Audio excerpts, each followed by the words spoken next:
네, 안녕하세요. 치과의사 찐입니다. 네, 오늘은 영어 유치원에 대해서 얘기를 좀 해볼 겁니다. 저도 아기를 생각을 하고 있다 보니 우리 아이를 어떻게 교육을 시켜야 할까에 대한 고민으로 자연스럽게 이어지게 되는데, 그럴 때 꼭 생각을 해야 되는 이슈가 이제 요즘 유행하는 영어 유치원이더라고요.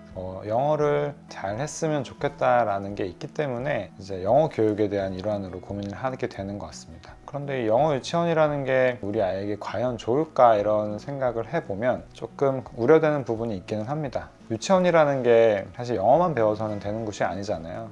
사회 전반적인 그런 스킬에 대해서 일단은 가장 중요한 부분을 또 배워야 하는 곳이고, 제가 좀 찾아보니까 누리교육과정이라고 해서 나라에서 이미 정해놨더라고요. 뭘 배워야 하는지. 그래서 이거를 배워야 초등학교 올라가서도 정상적으로 교육과정을 따라갈 수 있으니 유치원에서는 꼭 배워야 하는 것들을 정해놨는데, 아무래도 이제 영어 유치원이라는 데를 보내는 학부모님들은 아이가 이제 영어를 잘 말하는 거를 또 실제로 보기를 원하시기 때문에 영어 학원, 영어 유치원 입장에서도 좀 영어에 치중된 교육을 하게 되면 조금 이제 전반적인 다른 부분에 있어서는 균형 잡힌 교육을 하기가 좀 어렵지 않을까라는 생각이 들기는 합니다. 어찌됐든 우리는 그거를 떠나서 영어를 좀 잘하게 하고 싶은 마음이 있기 때문에 영어 유치원을 보내는 거지 않겠습니까? 그래서 영어 유치원은 그런 걸 감수하고라도 보내는 건데, 과연 그게 그러면은 정말 영어를 위해서만이라도 이게 방법이 효과가 있을까, 이거에 대한 고민을 좀 저도 하게 되었습니다. 그래서 제가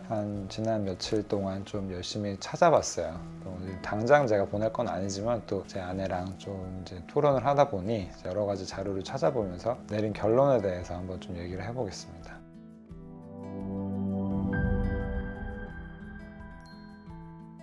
일단은 제가 좀 조사를 좀 해보니까 서울 지역의 영어 유치원의 평균적인 그 한 달 비용이, 범위는 좀 다양하지만 그냥 아무리 싸게 해도 100만 원 정도에서 좀 정말 비싸게 하면 한 300만 원까지 되더라고요. 그래서 그냥 한 평균값이 한 200만 원 정도 되는 것 같은데, 그렇게 따지면은 우리가 5살 때 입원이라고 하네, 입원을 시켜서 한 7살 학교 들어가기 전까지 다니게 한다고 하면 꼬박 한 3년을 다니는 건데, 그렇게 되면 3년 동안 영어 유치원 교육에만 거의 한 7천만 원에서 많게는 1억 원까지 들어가겠더라고요.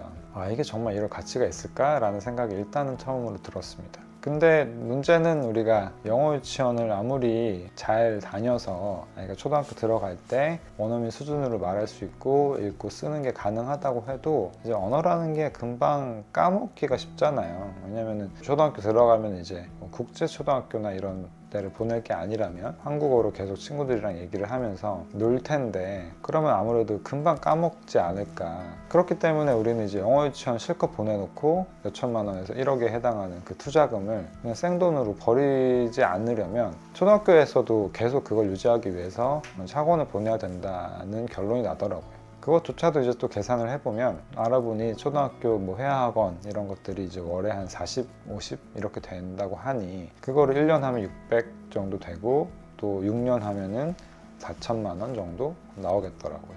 거기다가 이제 고등학교 들어가기 전까지 또 중학교에서도 유지를 해야 하니 또 중학교 회화학원은 더 비싸겠죠. 한 6, 70만 원 잡으면 또 1년에 한 7, 800 들어가고 3년 하면은 거의 한 2, 3천 들어가겠더라고요.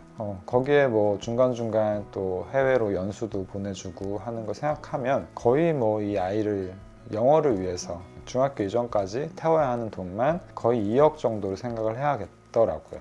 인플레이션까지 고려하면 2억 5천에서 3억까지도 들 것 같습니다. 그럼 정말 이거를 감당하지 못할 분들이라면 굳이 남들이 다 한다고 해서 또 우리 아이가 그냥 나중에 좋겠지라는 그런 안일한 생각으로 1억 원에 가까운 돈을 태우는 건 생돈을 바닥에 버리는 일이겠다라는 결론이 났습니다. 그래서 결론적으로 우리 아이의 교육에 중학생 때까지 약 2억에서 최대 3억까지 태울 수 있는 능력이 없다면 그냥 그 돈으로 더 다른 좋은 경험을 시켜주는 게 더 교육적으로 이득이겠다라고 생각이 듭니다.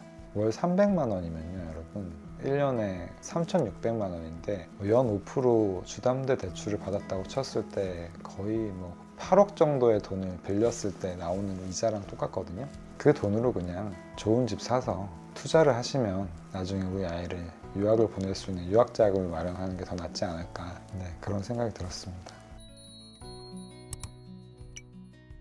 오늘 이제 영어 유치원에 대해서 좀 경제적인 측면에서 얘기를 한번 해봤는데요. 또 하나의 또 교육 양극화를 일으키는 그런 이유가 되는 것 같기도 하지만 어찌됐든 뭐 우리나라 사람들이 전부 다 뭐 영어를 잘하게 된다면 뭐 국력에도 도움이 될 테니 네, 그런 측면에서 저는 그렇게 나쁘지만은 않은 것 같습니다만 그래도 우리가 또 마냥 돈을 쏟는 것보다는 이런 경제적인 측면도 좀 고려하셔서 현명하게 선택을 해야겠다라는 게 오늘 영상의 결론이고요. 굳이 영어 유치원 보내지 않아도 영어를 잘할 수 있는 방법이 많습니다. 제가 이전 영상에서 우리 아이 영어 공부시키는 방법에 대해서 영상을 찍어보기도 했는데 그런 것도 한번 보시면 도움이 될 것 같고 네, 그렇습니다. 지금까지 치과의사 찐이었고요. 제 영상이 도움이 되셨거나 재밌으셨거나 공감이 되셨다면 좋아요나 구독 한 번씩 부탁드리겠습니다. 감사합니다.